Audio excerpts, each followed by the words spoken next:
Right here. Yeah, right here. Okay, thank you. Okay. Okay.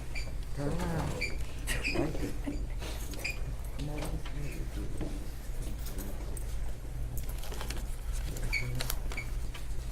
Good morning, everyone. Thank you for joining us today. My name is Andy Rubenstein. I'm an attorney. This is my colleague, Rachel Rojas. She's also a lawyer. And the gentleman here is Ben Crump, also an attorney. And we are here today with the Audrey Davis family and the Charles Payne family to talk to you about a tragedy that occurred at the end of last year, at the beginning of this year. I'd like to thank you for your time today, and I'm going to turn this over to Mr. Ben Crump at this time. Thank you very much, Andy, and to Attorney Rachel Rojas, and to Attorney Darren Miller. I'm Attorney Ben Crump, and along with this great law firm, my partners, we have the privilege of fighting for justice in the wake of a tragedy that should not happen by the Houston Police Department and by the County Sheriff's Office. There is no reason in 2021 and 22 we should have violations of policies that seems to suggest a pattern and practice in minority communities. I mean, when you think about the number of fatalities that has occurred in the greater Houston area in the last few months, it is astonishing that you will have these African Americans killed because it seems to be okay to exceed the speed limit in a dangerous way in our community that we don't see in other communities. We have seen video of how Mr. Charles Payne, do we have the picture? Can you have me that for just a second? And this is his wife here, Harriet, who's going to address you. But this good man who was on his way from church, killed by a police officer doing, and is it twice the legal speed limit? Yes. I mean, just because he's a police officer, that does not put him above the law. And Mr. Dearborn, we saw this video of how he was killed. Yes. And we see that he was going dangerously fast when he struck the vehicle that Mr. Payne was driving. And the question is, why hasn't he been charged yet? If it were you or I, we would be charged with vehicular manslaughter. Yes. But why hasn't this police officer been charged yet? And so we come here to demand that we get justice for Charles Payne and that they charge this police officer to make sure that the message is sent to the police that you all can't give tickets to everybody else in the county for speeding, and then you speed and break the law. And do you know why they give speeding tickets? It is because it is foreseeable that when you exceed the speed limit in a dangerous way, that people can get hurt, that people can get killed. And so you're going to hear in just a few minutes from his wife, Harriet Payne, his daughter, kids going, and his son-in-law, Roderick Dearborn, as they make an impassioned plea, as they tell you who he was, why this police officer should be arrested. And then after that,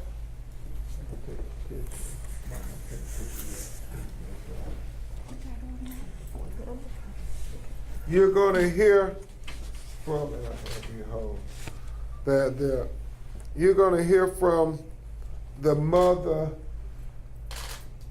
of Audrey Davis,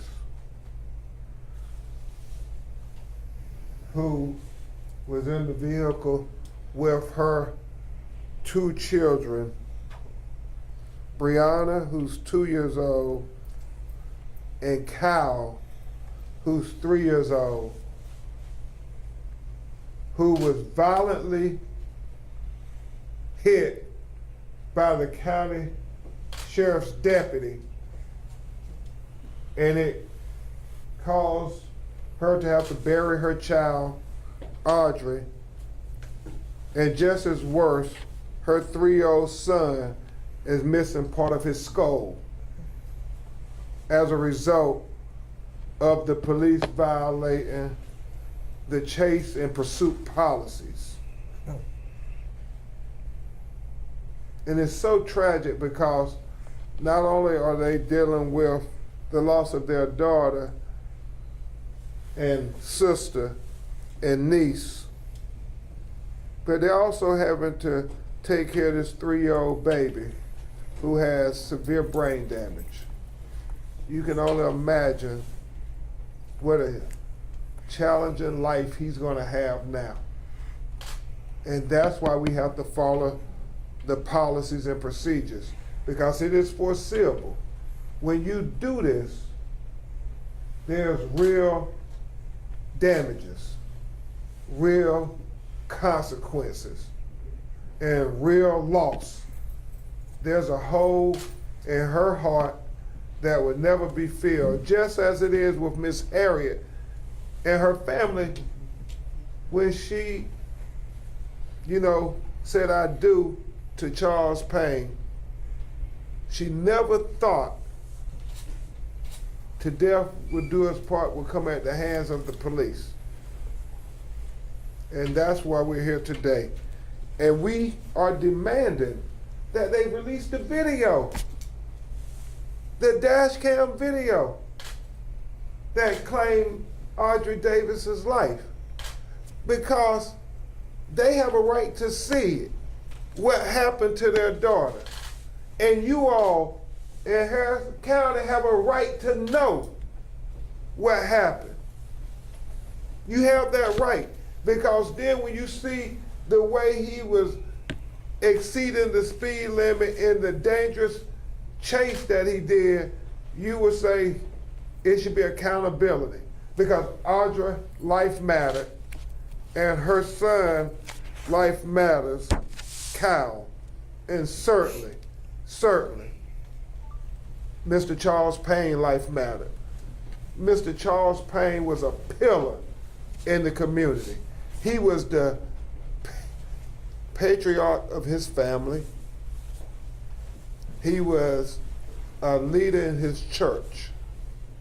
He was a good man, and he should not have been taken in this manner. And so we'll answer your questions after the family tell you who these real people were, your neighbors in the greater Houston area. They were real people and their life mattered. First, you will hear from Ms. Kiz Goins, the daughter of Mr. Charles Payne.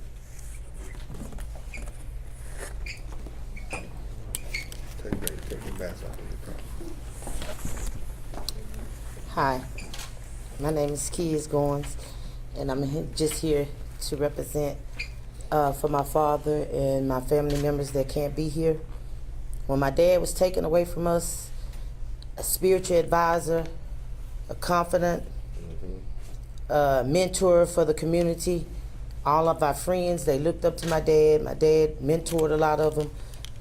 So when his life was taken, a valuable, adorable life was taken. And he's gonna be missed. His grandkids growing up without him. I mean, it's tragic. And I feel like somebody should be held accountable. The officer should be held accountable for taking his life, because he was breaking the law when he killed him, Amen. Which was speeding. I've incurred speeding tickets, and I had to pay them, serve deferred adjudication, whatever I need to do to take care of that. In the process of him speeding, he killed somebody. He killed my father. So I feel like he should be held accountable because he's not above the law. Amen. Thank you, kids. And then next you will hear from his son-in-law, Mr. Roderick Dearborn, who's going to tell from their family perspective what they want and why they want justice. Holidays are for families, and then, it's Santa Claus down the chimney. The next day, your pop dead. So it's like Christmas will never be the same for no one in our family forever, okay? And he called the police right then. They equipped to withstand all kind of damage. But they playing dodgeball with the human life in the city of Houston. Dodgeball in our black communities. Wow. You know what I'm saying? So it's like you would call it Harris County, but it then turned to Hazard County. And they running over people. They on the way trying to catch somebody. They not listening to you on the radio when you say, cut off your lights, slow down, don't go. They not on duty and they're driving and they're going twice the posted speed limit, which is against the law everywhere. So 35 means 35. And it's supposed to be justice for this family. I rode out to the scene of this young lady on my motorcycle. I went there. I went to Lockwood in Loricott, right? I went to the corner, I was there. I just didn't want to talk to any of the cameras, because it's like, we going through it, they going through it. And the people where the man was walking down the sidewalk, they going through it. The reverend that was killed in Trinity Gardens, his wife, his family, they going through it. And we tired of this stuff getting swept up under the rug. Houston police officers of the Hazard County, y'all playing dodgeball and y'all killing us. We can't take it no more. Like, we waking up and we can't even be guaranteed to come home. A police officer supposed to be protect and serve. The end. And that's all he's supposed to do. I'm supposed to get not treated as everyone else when something happens. And that's all I got to say, man. Thank you so much, Roger, for making it plain. Yes.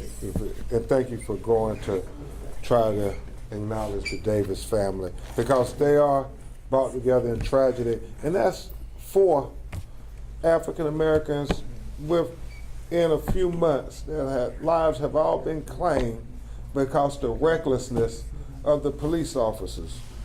And a person who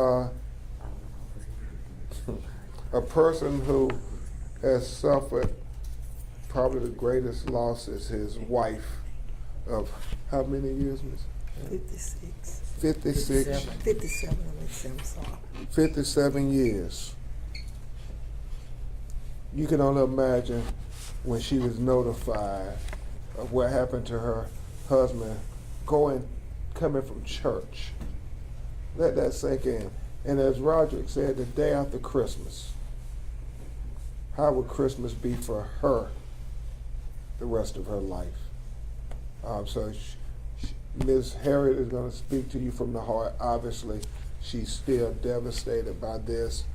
To talk about who the man she said I do to 57 years ago, Ms. Harriet Payne. I'm here to express my feelings of what happened. After 56 years, he leave out going to serve God. He never made it back. Killed by a police officer. It's hard. I mean, I have my children here. I have my grandkids asking me, is Papa coming back? He'll never come back. We won't see him, not on this side again. But the police was put here to, I looked at the police officers as to protect and serve. Yes, ma'am. Not kill and put an impact on my family, what has been put on my family. Nobody knows but me and my family and the good Lord what we are going through with. After 56 years, when I walk in the house, if I'm in the room, I listen for them coming down the hall. Who you gonna make coffee this morning, or I'm gonna make it? You make it. I don't have that anymore. My life, seems like my life has been cut short. I tell you, it's devastating. It's devastating. I feel like whoever did this, like the police officer that came to my house and told me they need to be held accountable. Amen. So that's it. That's what I'm expecting. And that's what I'm looking for. I'm hoping that justice will be served and they do the right thing. Because I feel like if it had been me or one of my children, I would have to run down trying to get them out of jail or whatever, because they're in jail for breaking the law. How can you break the law and get by with it like this? Amen. The impact you put on me and my family. So, I mean, if it was mine, we have to deal with it. So guess what? I feel like they should have to deal with it too. He need to be held accountable for what he done. Amen. Amen. Thank you, Ms. Harriet. Justice for my dad. Thank you, Ms. Harriet. Wow. And next we will have Miss Audrey Davis family. And Miss Audrey Davis family, as I said, continues to have a constant reminder physically in that little baby cow of what happens when you take dangerous risks in our communities. Notice it was 4 African Americans who Mr. Dearborn talked about being killed. There are a lot of kind of disparate impacts for biased policing that affects us. And I believe high-speed dangerous pursuits is one to add along with no-knock warrants and excessive force that kill our people, that affect our community. And we give you Exhibit A in Audrey Davis and her baby boy, Kyle Johnson. Right now, you will first hear from her sister, Tiffany Barrett, to talk about who her sister was and why they are demanding transparency and justice in this matter. Tiffany, you can take off your mask. No, I'll take off my mask. So they can hear you. They probably can't hear you with the mask. My sister, she was a funny, loving person. We talk every day. It wasn't a day that we wouldn't go without having a FaceTime call or text message. You know, I miss those days with my sister. I never imagined that she would be taken so tragically or being so young. My sister was 22 years old, and she was not only my sister, but she was like a child to me. She was like my own child. Anything she needed, she called me. If there was something wrong, she called me. And I miss her very much. And my nephew called. He's got a long road ahead of him. And I'm just so sad that this happened. And then he's just 3 years old. At that age, you're gaining your memory, you know, of your family. And he might not even know his mom. He would just know what we tell her. And that's not fair. It's not fair. Thank you. Thank you, Tiffany. And next we will have her aunt, Veronica Teal, to come and talk about who her niece was and the tough time they have with her 2-year-old daughter and 3-year-old son.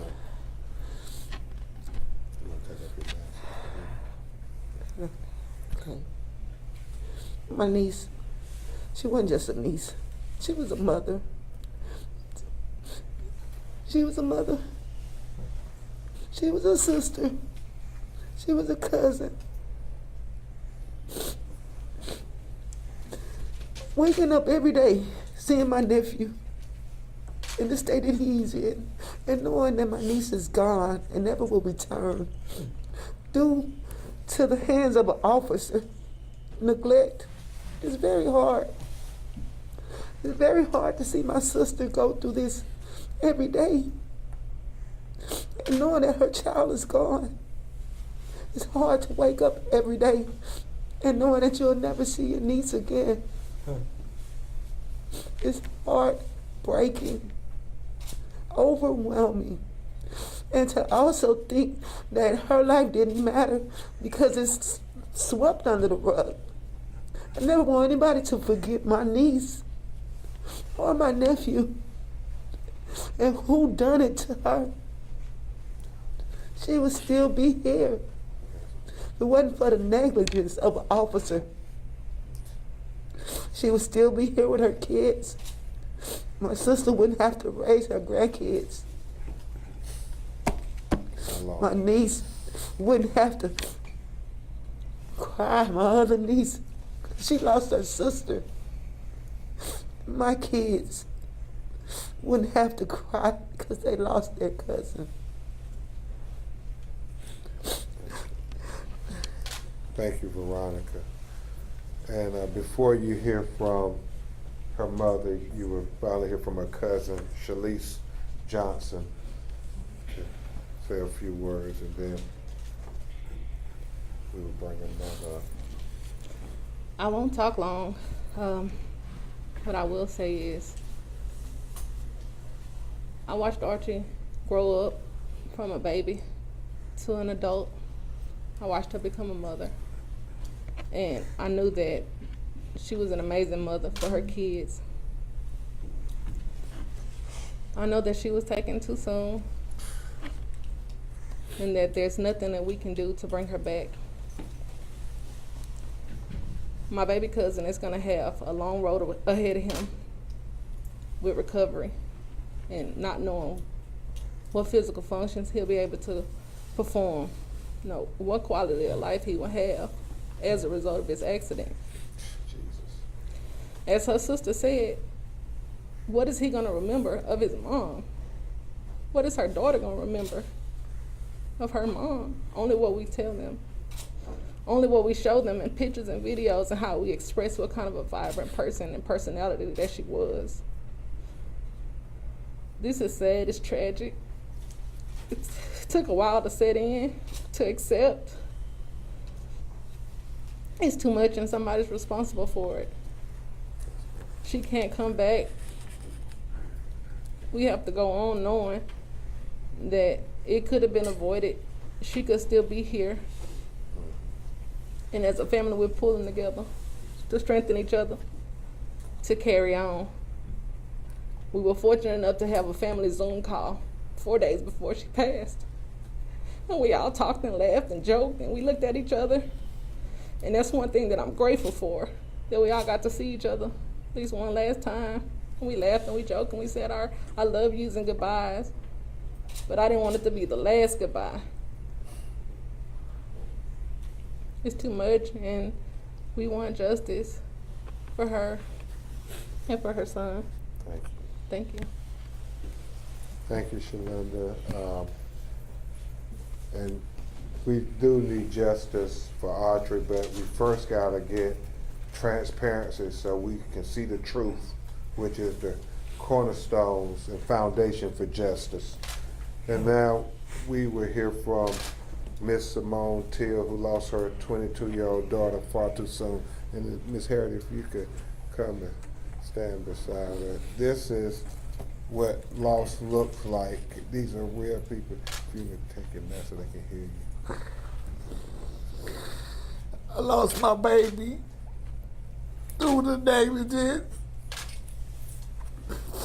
coming from public service I lost a mother, I lost a friend, I lost my baby, a child. I have one baby that's suffering right now, my grandson, and he's suffering bad. Not knowing if he gonna be here today or tomorrow. I'm by his bedside on a 24-hour watch right now, and I'm able to come and speak to the nation to let them know I lost my baby, and it could have been avoided. Yes. Had you watched the intersections. Yes, ma'am. I'm suffering, but by the grace of God, I'm able to pull myself together and stand on promises and continue to stand. All is well, and I'm just asking for prayers for my grandson, healing for my grandchildren. They'll never get to know their mother, but they will feel the love from grandmamas. And I'll just ask y'all to just stand in prayer for me, for my grandson. He needs it. And I'm looking for the greater Houston to pay attention now to how fast people can go, and you can lose your life in an instant, not knowing which way to come from. Yes, ma'am. And just stand there for 1 second, if you would, because with Miss Payne, who lost her husband, and Miss Till, who lost her baby daughter, just understand, sheriff and police chief, you all have to do better with these pursuit policies in our community. And if Mr. Dearborn, if you would come and just turn the back beside your mother-in-law, look at the back of his shirt, because this is what it is about. Police, slow down before you kill anybody else. Yes. Because you've taken Mr. Payne and you've taken Audrey. Let's don't take any more people, and that's why we're going to be bringing every legal remedy possible to get these families justice. Yes, please. And so, thank you all. We're going to try to take a few of your questions, but I will say this: what struck me was when her sister Tiffany and Aunt Veronica was talking about Audrey. You understand, her 2-year-old and 3-year-old were in the car with her when in that intersection. You wonder if Audrey ever knew what hit her. But what struck me was them talking about what memories the children will have of their mother, and in particular of that tragedy. And Arthur Reed, I have the honor of representing Malcolm X's family. And you all may remember when he was assassinated that his children were there. One of them was 6 years old, 4 years old, and 2 years old. And his wife had twins inside her stomach. But his 2-year-old daughter, Ilyasa, we think sometimes children don't remember. Children remember.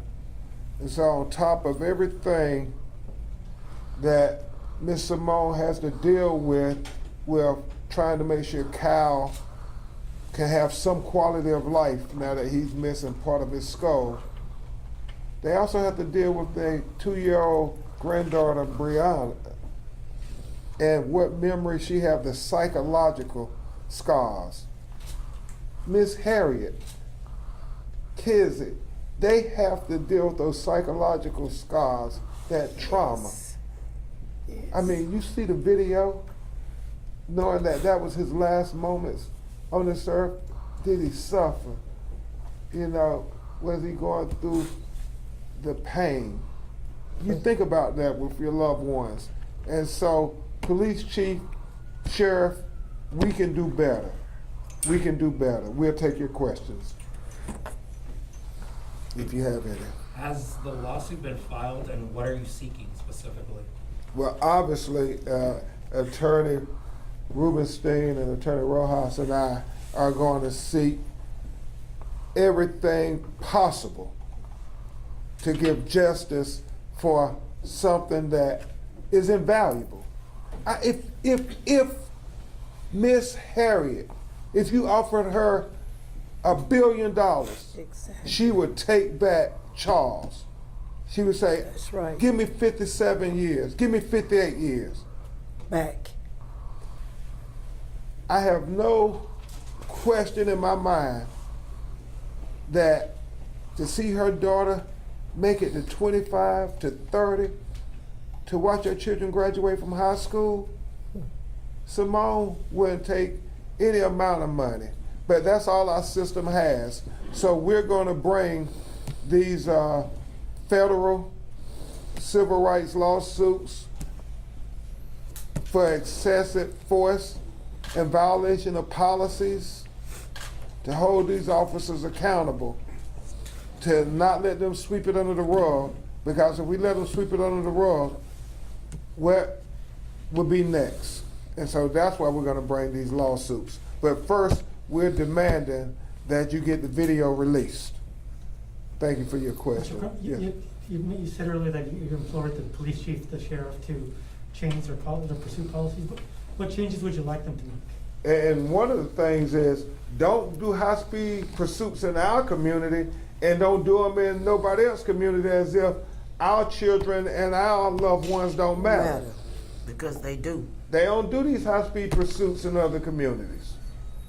They slow down at intersections. And we will enumerate it in our complaint in great detail.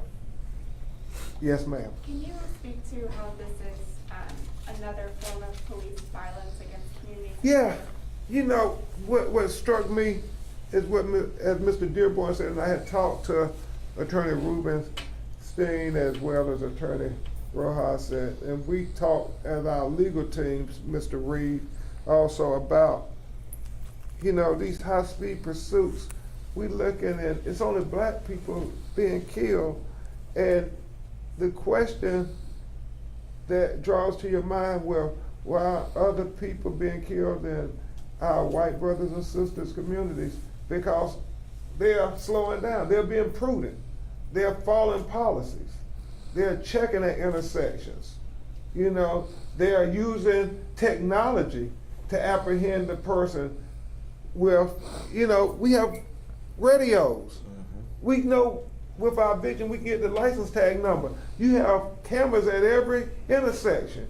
So you can rely on those things versus putting all these innocent lives at danger. And so when I think about the excessive force they are using, it is, I believe, akin to them choosing to do no not once in black communities when they don't do it in our white brothers and sister communities. You know, when they use excessive force and shoot black men in the back running away, when they don't do that to our white brothers and sisters. And so you see a consistent theme there that when there's minority communities, they seem to do the most. But when it's our white brothers and sisters community, they seem to be able to do the restraint, the professionalism. They seem to follow the training. So what that says to us a lot is it's not about training in many regards, it's about respect. It's about respect for our community and our lives and our children. Thank you for your question. If there are no more questions, I don't know if the family said everything you all wanted to know from them. For Mr. Payne's family, could you share how many kids and how many grandkids Charles had, as well as what church he was coming from? Yes, he was coming from His Way Baptist Church. He left about 10 minutes to 12, the pastor, his leading pastor told him.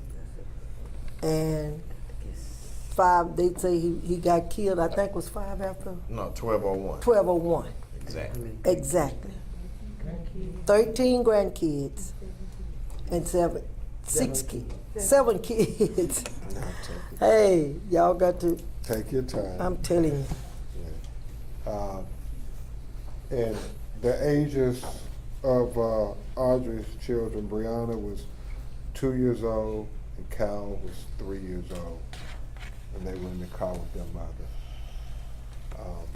And we would keep you updated, Attorney Rubenstein and Attorney Rojas.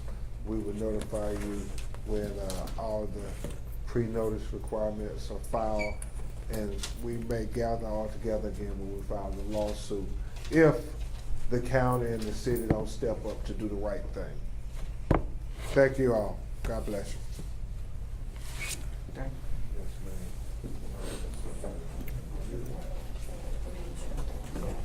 This